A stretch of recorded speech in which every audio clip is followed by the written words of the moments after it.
what we're going to cover in this webinar are these three key points. Firstly, the climate change negotiations and what has been discussed and debated and agreed upon when it comes to migration and displacement within those talks. Okay, so that's kind of quite a general point. The second one is from Paris to Marrakesh, and the reason that I've made it Paris and Marrakesh is because last year, as many of you know, there was a key round of the climate change talks in Paris, and key things were agreed upon by all the parties, and key things were agreed upon regarding migration and displacement. And what we're really doing now is asking what has happened in between last year's climate change negotiations and this year's. Has progress been made? Were the things that were agreed upon acted upon, and were they enough? The third point is to ask a broader question, which is to say, well, the climate change talks are not the only place that climate-linked migration is discussed and legislated and agreed upon. And to ask a critical question, which is, are the climate change talks the best place to do this? What are the other options, and what is going on within those other forums of debate and discussion and agreement?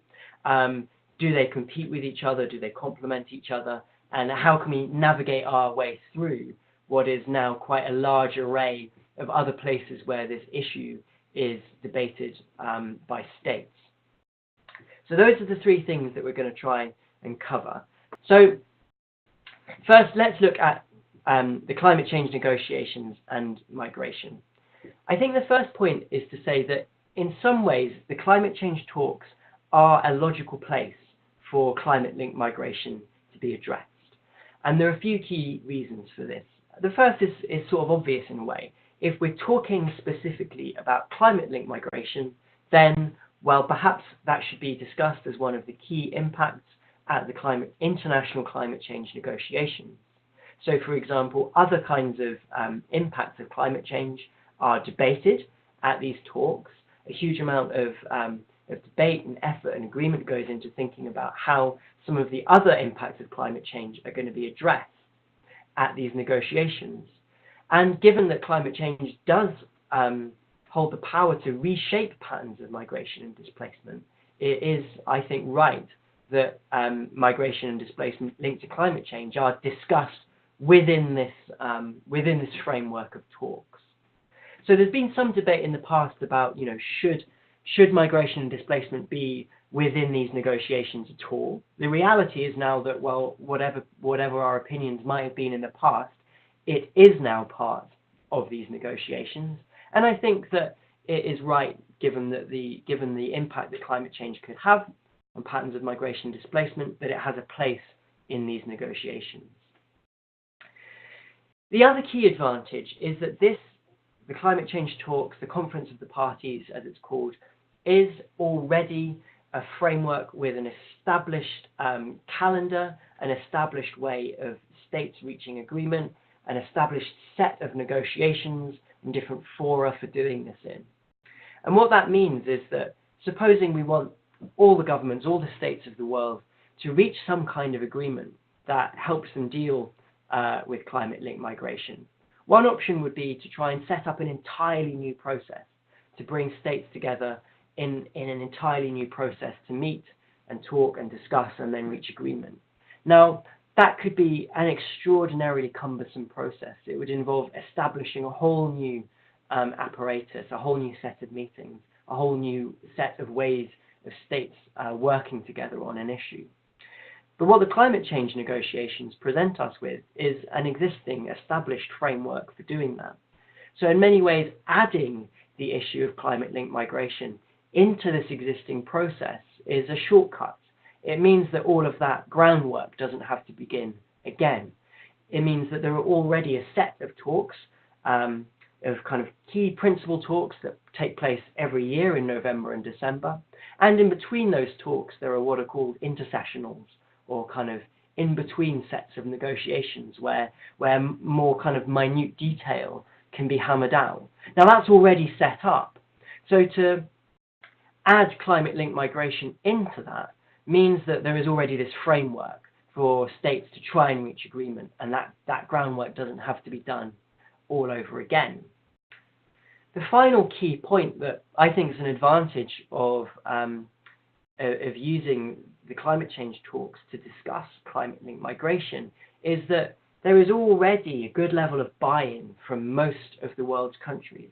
Of course, it's true that there are countries that drag their feet. There are countries that don't pull their weight. There are nations that try to slow the process down. And of course, I'm not denying that that's a problem. But nonetheless, pretty much every country in the world sends representatives to these talks. Pretty much every country in the world is bought into the process. As you might know, the agreement that was reached at Paris last year was very recently ratified by the states that had been there. And I think that tells us something about the seriousness with which many of the world's governments take these negotiations. So it feels to me like by including migration in these negotiations, we're taking advantage of an existing framework, a framework that involves the vast majority of the world's countries. So there are some key advantages to doing it this way. So what I want to do now is just recap on what happened at Paris when it comes to climate change and migration, what happened in between last year's talks in Paris and this year's talks in Marrakesh, and then finally what new things were agreed in Marrakesh at last month's meeting.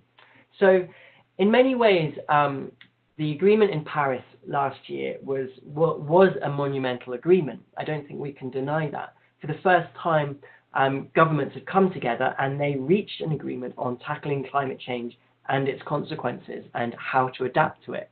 Now, of course, there are many critiques of the agreement that were reached, and I think that many of those are completely legitimate. But regardless of those criticisms, it's still the case that before December last year, before the Paris talks, there wasn't really a global agreement on tackling climate change and its consequences. After Paris and after the ratification of the deal that came out of Paris, there now is. And I think that that is something that we have to, in spite of its flaws, that we have to welcome. Within that agreement was wording about migration and displacement. And so the Paris Agreement that was ratified does contain commitments to commitments that are now on governments to consider the impact that climate change will have on migration and displacement. So the question is, what exactly did the Paris Agreement commit governments to after Paris?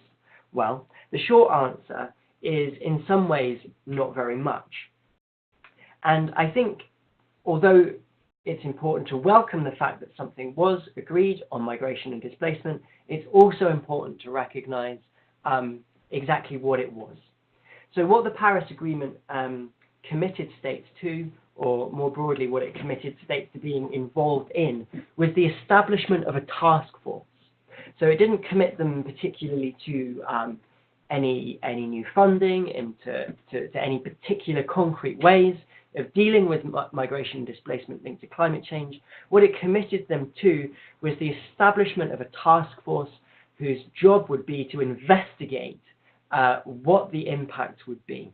So a task force would be established, and that task force would meet, it would collate evidence, it would ask NGOs and other governments to essentially compile what they thought the existing state of evidence was on the connections between climate change and migration, and begin to work towards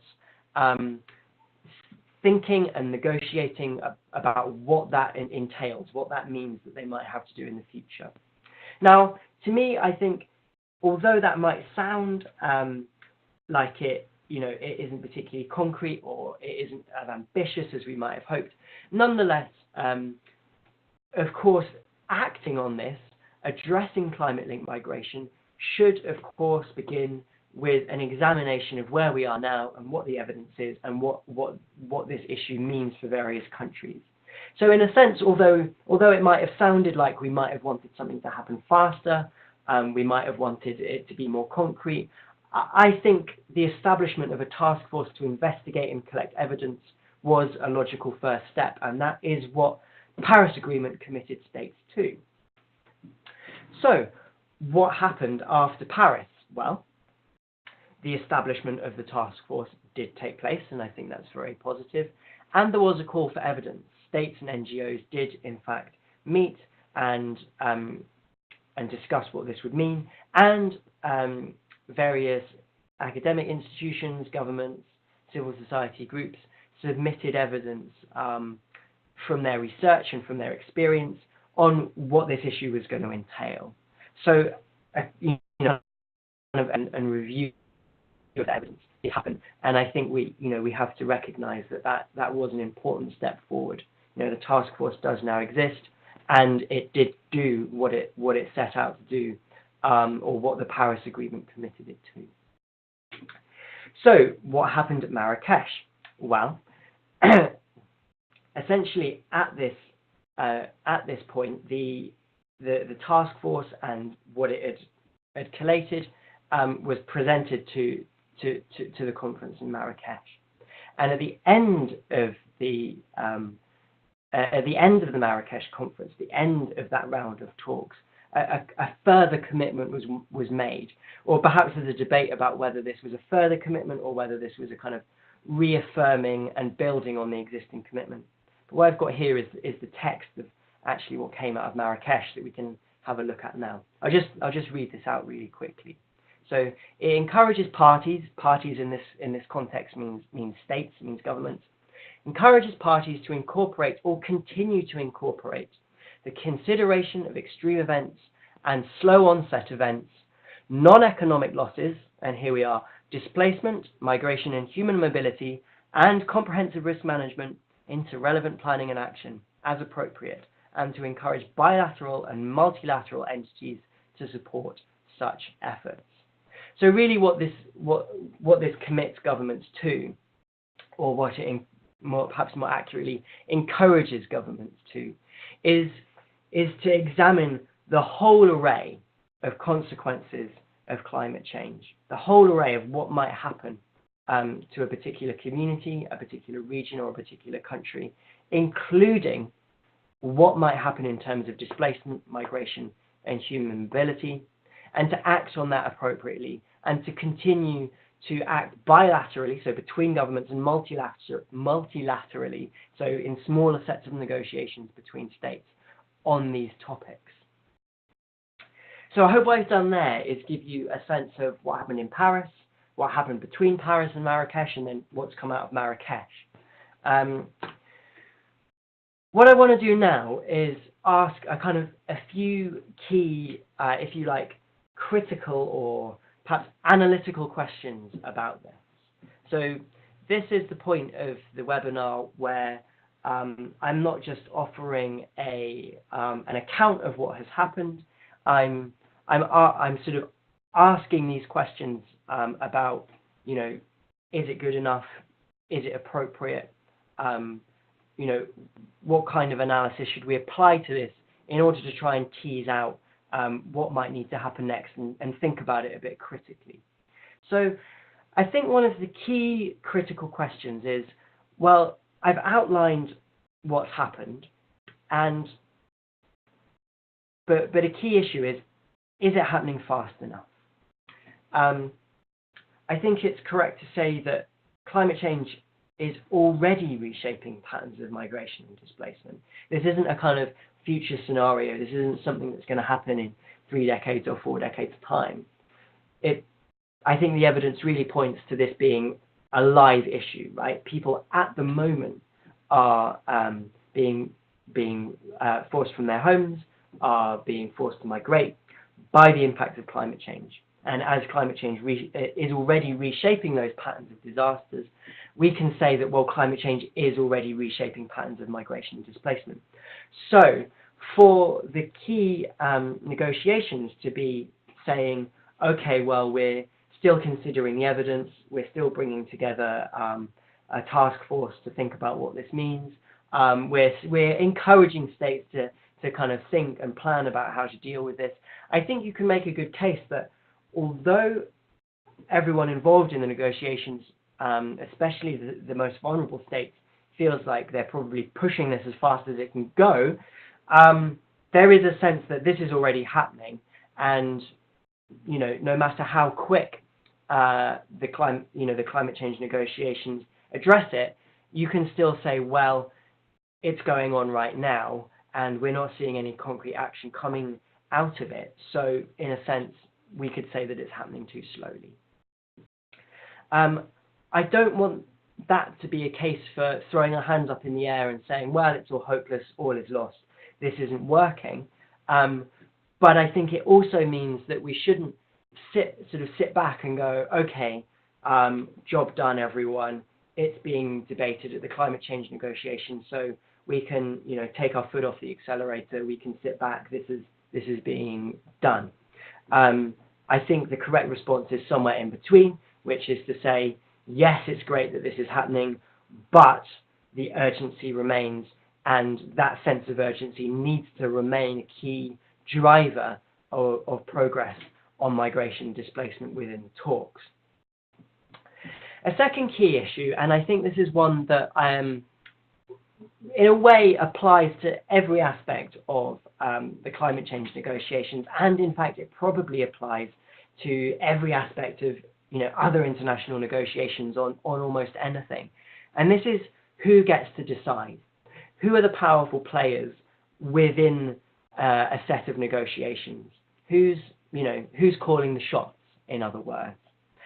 But I think this applies especially to migration and displacement within the climate change negotiations, because what we can say here is that there are clearly in the world a set of nations that are especially vulnerable to the consequences of climate change, very broadly, and within that group, another set of nations that are especially and particularly vulnerable when it comes to displacement linked to climate change.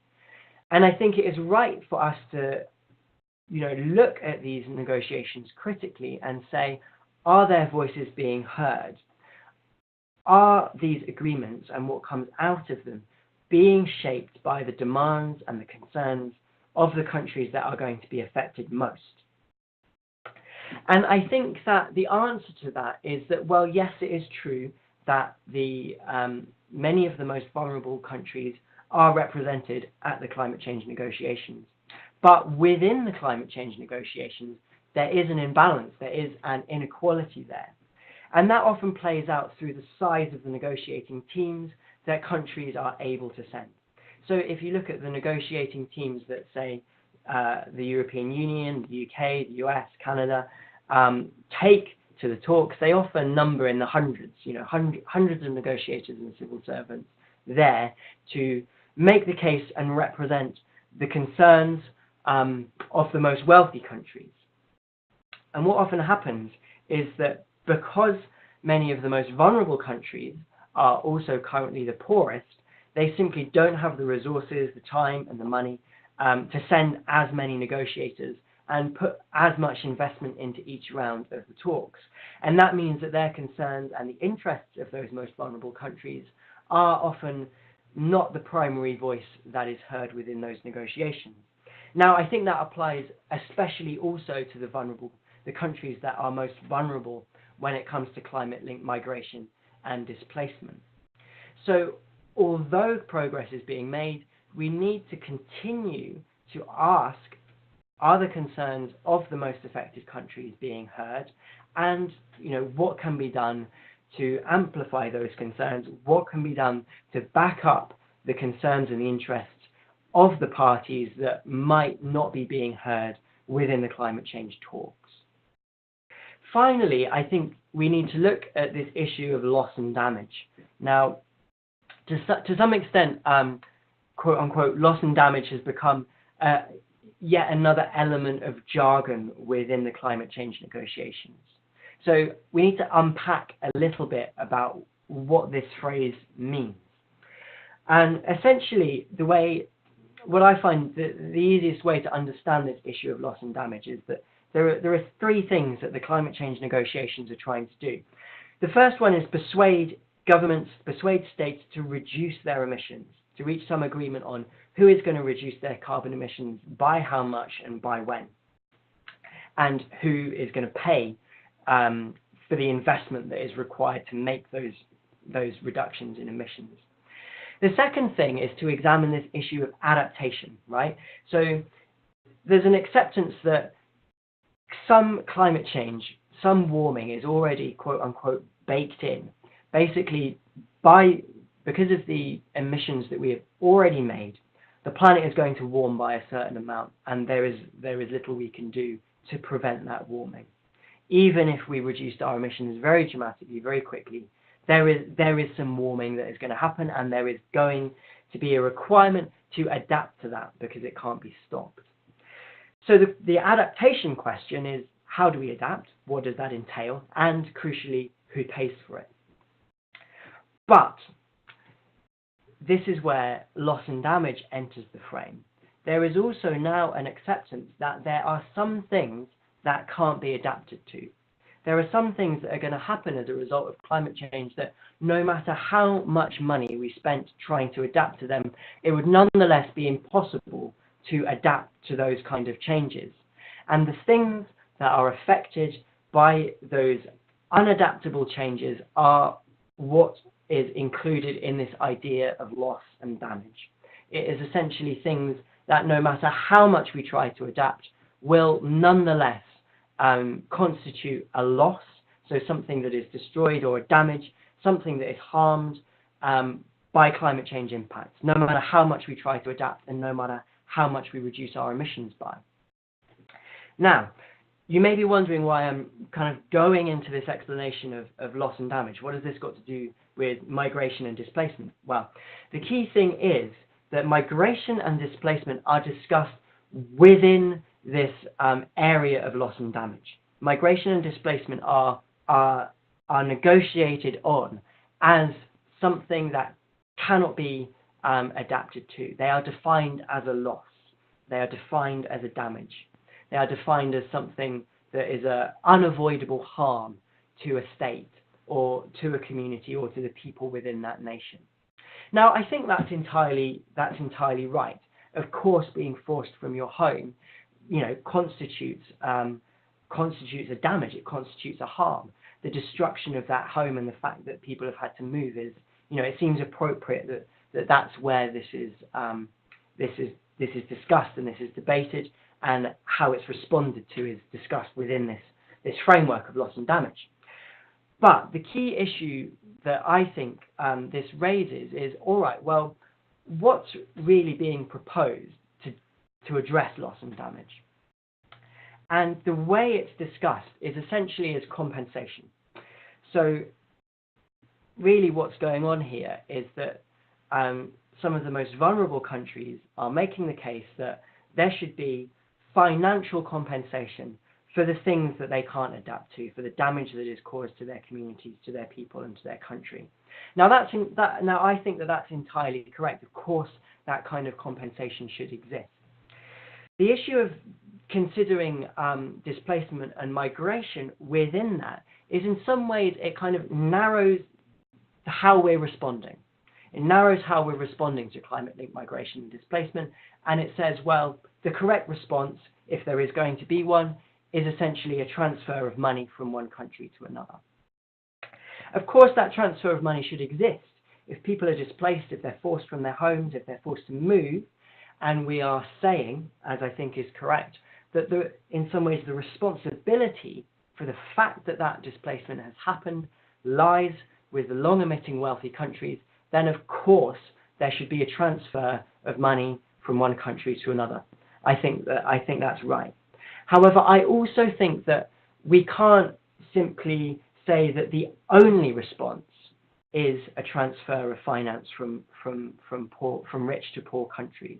I think that our response to climate-linked migration needs to be about more than a simple transfer of money from one place to another. It needs to be about looking at the rights of the people who are forced to move. How are their rights protected?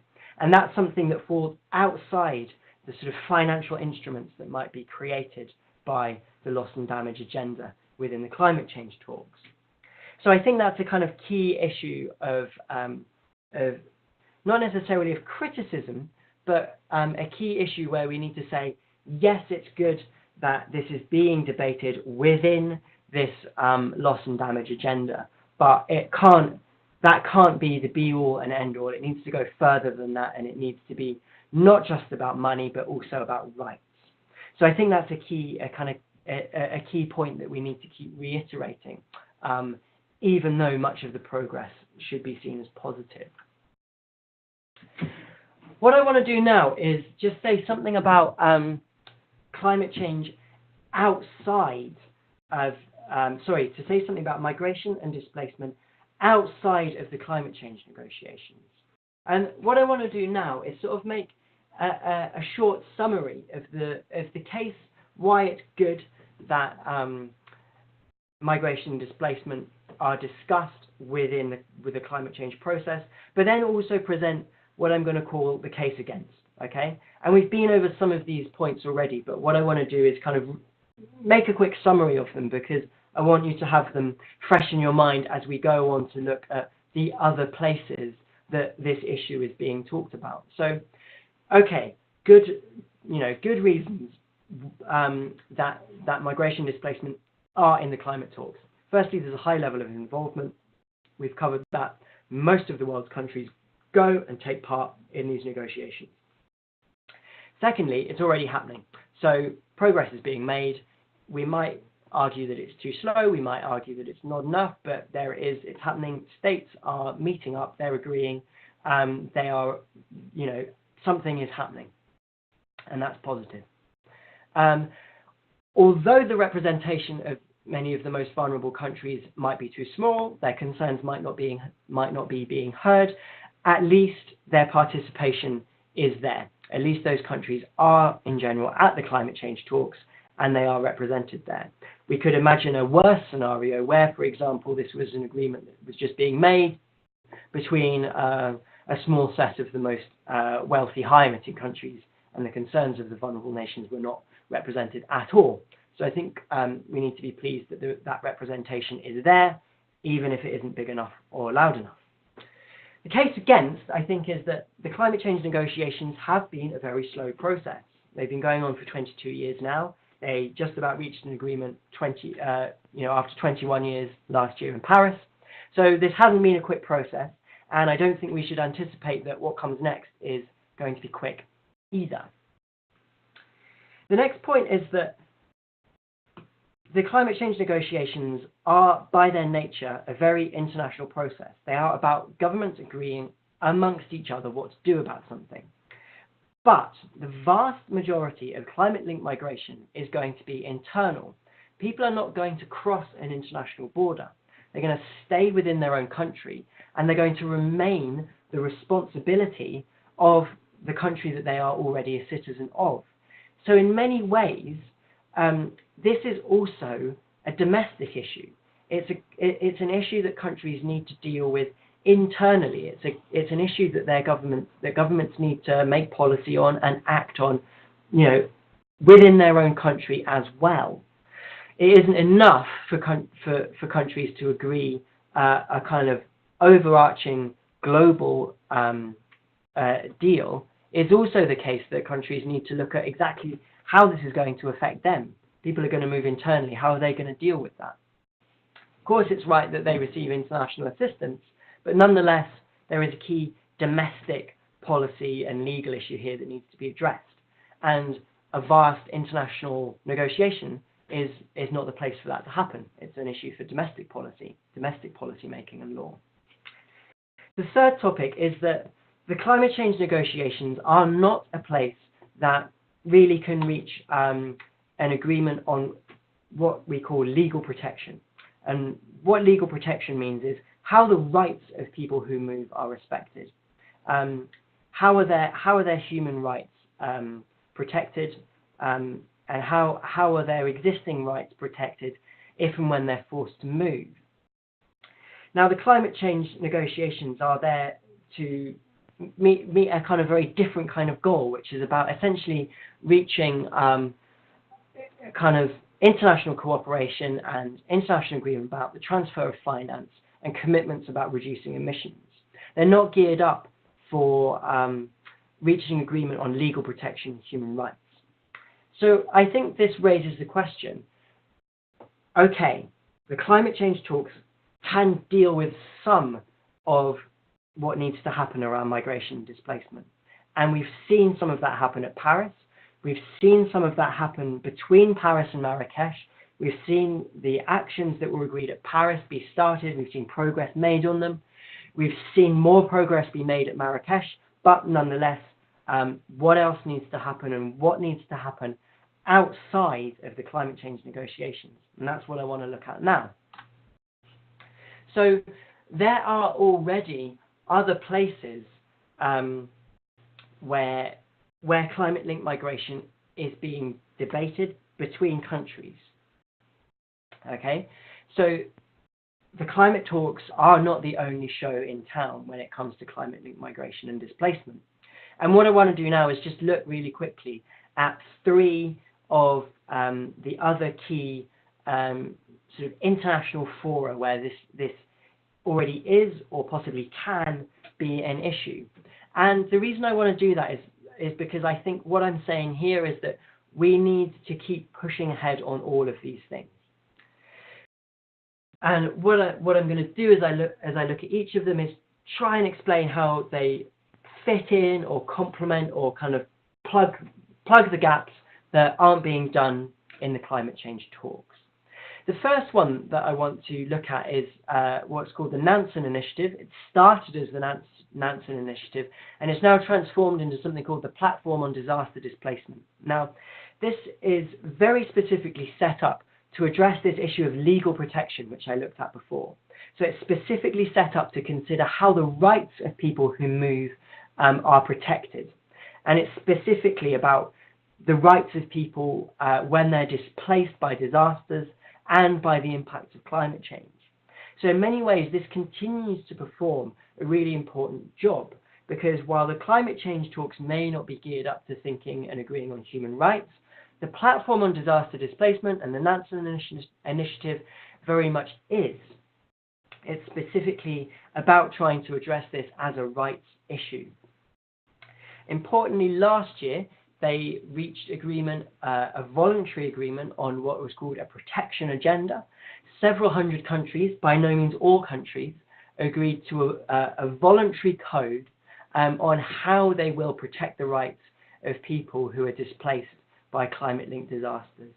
Now, to me, that feels enormously important, because while agreement about finance and loss and damage and how states are compensated, how displacement or the consequences of displacement might be compensated financially, Platform on Disaster Displacement and Nansen have been thinking and agreeing and bringing states together to reach agreement on how people's rights are respected, right? So that falls outside this issue of money and compensation. I think that's really important. So I think it's really important that that track of international negotiations continues. The drawbacks of it are that it doesn't have the coverage in terms of state involvement that the climate change talks do. It doesn't involve every country on the planet. And broadly, what states are doing is reaching voluntary agreements. They're not legally binding in the way that much of the Paris Agreement and what comes out of the climate change negotiations is. The second one I want to look at is almost a completely different, sort of takes a completely different perspective. The Sendai Framework was a new framework that was agreed last year. And what the Sendai Framework does is set out how states should cooperate with each other during disasters. It's all about what happens during and after disasters. And the key thing that it does is it's a framework that commits states to thinking very carefully about how they prepare for disasters, how they plan for disasters, how they cooperate on that planning and preparation, how they cooperate during disasters, how they assist each other, what policies and emergency planning they should have in place for when disasters strike. So it's really, really key, and I think it's really, really key as we see climate change beginning to reshape those patterns of disasters that this framework exists. Now, the agreement, which was agreed last year, commits states to a kind of 15-year program. They're bought into this program for 15 years. And I think one of the key things that as advocates or campaigners or people who are concerned with this issue, one of the key things that we need to watch and push for with the Sendai Framework is we need to say to states, it's vital that you consider how climate change is going to reshape patterns of displacement during your commitment to the Sendai Framework over the next 15 years. And it's also key that over that 15 years, you consider how does your commitment to the Sendai Framework, how does that shape your responsibilities and the actions that you need to take for people who might be displaced by disasters. So I think what's positive there is while the climate change talks can be seen as a way of dealing with financing and responsibility, the platform on disaster displacement can be seen as a way of looking at how rights are protected, how human rights are protected. The Sendai Framework is a way of committing states to thinking about how they plan and how they deal with disasters when they happen in a very on-the-ground, logistical way. So I think through those three things, we're covering finance, we're covering rights, and we're covering planning. I think that's really positive that we continue to kind of keep up the pressure on all of these things and cover all bases. The final one is the Sustainable Development Goals. Now, I've put this in rather than presenting it as something that is a key area. I'm presenting it as an open question. So last year, the Millennium Development Goals were replaced. They ended and they were replaced with the Sustainable Development Goals. And one of the key things about the new SDGs is that there are a lot of them. So while there were a smaller number of Millennium Development Goals that had very kind of clearly defined outputs, very clearly defined commitments that were agreed to by states on matters of international development, the SDGs to me feel like perhaps a much more sprawling set of commitments. A much bigger, more nebulous set of goals. Now, in many ways, there are disadvantages to that. Perhaps it isn't as clear or as concrete what has to happen. But it also means that within those, it may be possible to piece together a case that could be used to say to states, well, look, by committing to the Sustainable Development Goals, by committing to the SDGs, you have also committed to certain actions that will help people who might face migration and displacement linked to climate change. Now, I think there is a key piece of work to be done in trying to tease out from the SDGs, from the Sustainable Development Goals, exactly what that commitment might be, or whether it's even possible to make that argument. But I think that because the SDGs presented us with such a broad spectrum of issues that states were committing to, I think it may well be possible to make a case that over the period of their SDG implementation, we can say to governments, these key things need to be done in order to help people who are facing migration and displacement linked to climate change, and in a way you've already committed to them by committing to the SDGs. So I hope what I've presented there is a way that the climate talks remain key, but we also need to think about rights and human rights, and that we can do that through the platform on disaster displacement. We can think about planning and on-the-ground implementation and disaster response through the Sendai Framework, which is really important. And then perhaps on top of all of that with the SDGs, we can find other ways of showing states that they've committed to working on this issue as well, but there's a bit of an open question there. And I hope really what I've done there is present what happened between Paris and Marrakesh as part of a web of international negotiations and talks that all need to keep happening in order to ensure that the issue of climate-linked migration is dealt with properly.